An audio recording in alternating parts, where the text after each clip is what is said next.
Agora aqui, eu fiz umas perguntas para um convidado muito especial que tem tudo a ver com você, que é o ChatGPT. Ah, E eu pedi pra ele, né? Eu falei, olha, eu vou entrevistar o Bertão e tal, por favor, me mande algumas perguntas pra eu fazer pra ele. eu contratei ele, sabia?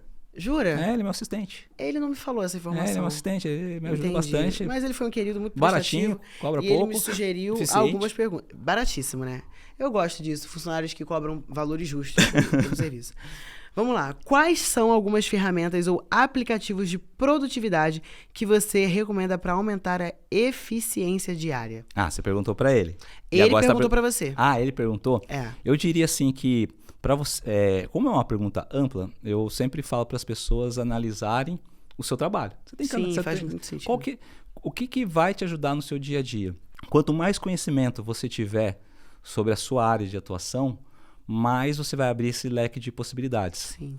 O que acontece é que às vezes as pessoas não têm todo o conhecimento da tecnologia para saber o que ela pode oferecer, né? Então, às vezes, fala, puxa, eu faço isso, eu vou levar a tarde toda.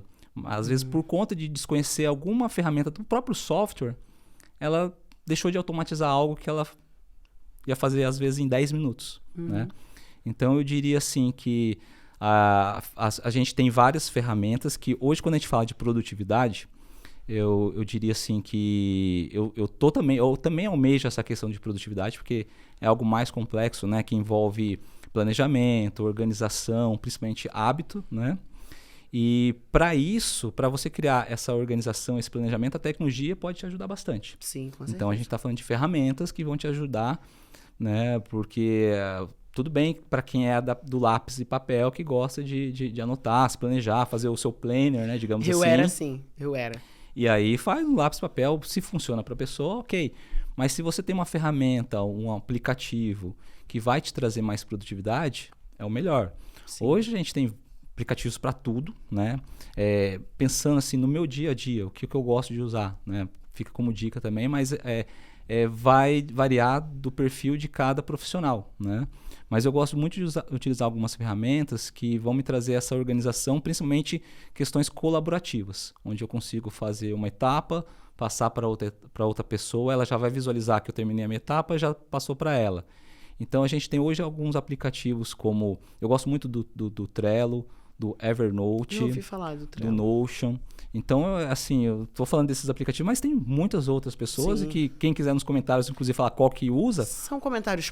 Comentários não, desculpa. São aplicativos pagos? eles são aplicativos que oferecem já um bom uso pessoal de forma grátis. Então, se você trabalha em home office por conta própria, cada um vai já oferecer um pacote de serviços grátis. Mas se você quiser ir além e você vê que aquilo está te fazendo a diferença, por que não, né? Aí passar para um plano pago, porque você está ganhando tempo com aquilo, né? Sim, eu vi, apareceu pra mim. Eu tava conversando exatamente sobre isso aí com uma amiga.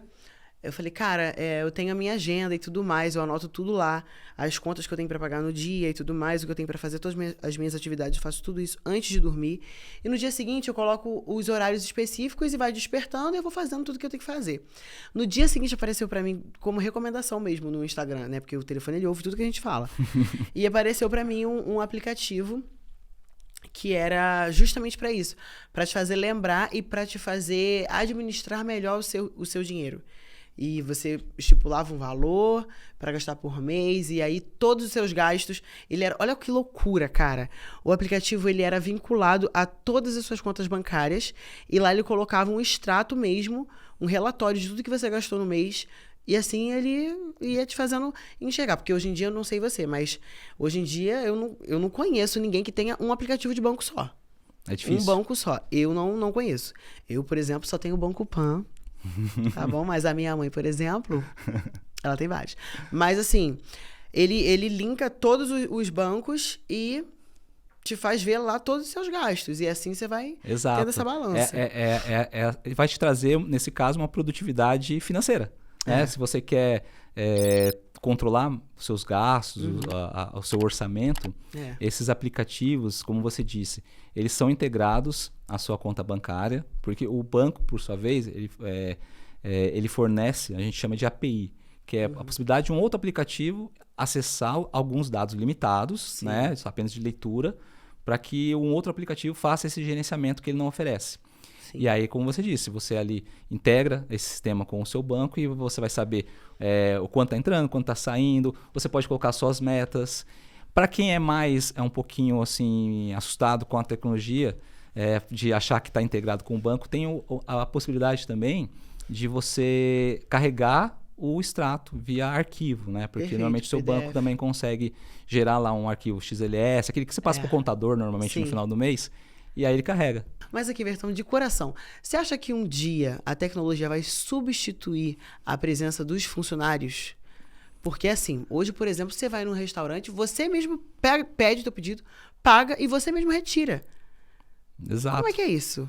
Então, mas se a gente for pensar, a gente está falando de inteligência artificial, mas a gente está falando também, se a gente for remeter à tecnologia, isso já acontece há um bom tempo, né? Então, quando eu trabalhava na área de TI, a minha função era um pouco ingrata, era justamente mapear onde tinha procedimentos, né, de pessoas que poderiam ser otimizados pela TI. Então, o meu chefe ele sorria de orelha a orelha quando eu identificava um ponto que tinha uma cadeia de pessoas, de 10 pessoas que passava por um procedimento, que às vezes aquilo ali ia ser automatizado e iam, né, aquelas pessoas não seriam mais necessárias. É muito difícil falar isso, né? Porque e eu ainda trabalhava, né, não só no projeto, mas eu trabalhava na parte que tinha que implementar também. Sim. E então a gente mapeava a necessidade, via como que a tecnologia poderia reduzir aquele processo manual, que aí não tem como, né? O processo automático vai ser muito mais veloz, vai ser mais barato. E a gente tinha que ir uma fase do projeto que era implementar o projeto, mas antes tinha que testar, que a gente chamava de fase de homologação. E quem melhor para testar o projeto que a própria pessoa que fazia aquela atividade, para saber se aquela ação... Gente, que doideira! E aí a pessoa ela era recrutada, né, para trabalhar nesse período de homologação, para testar o sistema. Muitas vezes eram melhorias que iam trazer mais produtividade para ela. Mas existiam esses projetos que, quando ela começava a testar, ela falava assim, mas espera aí, aquela parte que eu e meu coleguinha fazia, cadê? Já está fazendo sozinho. Então, assim, não começou hoje essa questão da tecnologia. E isso faz com que a gente não possa se acomodar. Lembra quando começou também a questão de ônibus, do pagamento automático, não dispensar o cobrador? É a tecnologia, né? Então a gente não tem como fugir disso. Verdade. E hoje a gente está passando por uma nova... Só que agora está ficando algo assim que está imprevisível, né? A gente não sabe aonde que a inteligência artificial vai chegar, né? Claro que sempre vai ter o fator humano, mas a gente precisa ficar atento a essas coisas. Mas também a gente pode, se a gente tiver essa questão de conhecimento tecnológico, a gente pode usar isso a nosso favor. Vou te dar um exemplo. Tem inteligências artificiais hoje em dia que fazem imagens. Elas são, a gente chama de inteligência artificial generativa. Ela gera imagens. E ela gera imagens a partir de que a gente chama de prompts. Ou seja, você pede, eu quero uma imagem assim, assado. Você pode pedir até com características de traços já de um artista. Nossa. E ela vai gerar essa imagem para você. Ela vai gerar logomarca. E aí você vai falar, poxa, o trabalho do designer ou do ilustrador vai ser roubado? O que está acontecendo hoje? Designers e ilustradores viram esse potencial e às vezes, muitas vezes uma ilustração que ele ia demorar uma semana para fazer, e se ele faz uma ilustração por semana, nesse exemplo hipotético, ele atenderia 4 clientes, ele com a utilização da inteligência artificial, ele consegue já esboçar essa ilustração e depois ele retocar com o toque humano dele. E aí aquelas 4 ilustrações agora viraram 12, 16 por mês. Então ele está ganhando até mais dinheiro com a utilização da inteligência artificial. Você acabou de assistir um corte do Pode Fazer Mais, o podcast do Banco Pan. Já aproveita, curte, comenta, compartilha, se inscreve no canal, ativa as notificações e para assistir o vídeo completo é só clicar no card aqui em cima.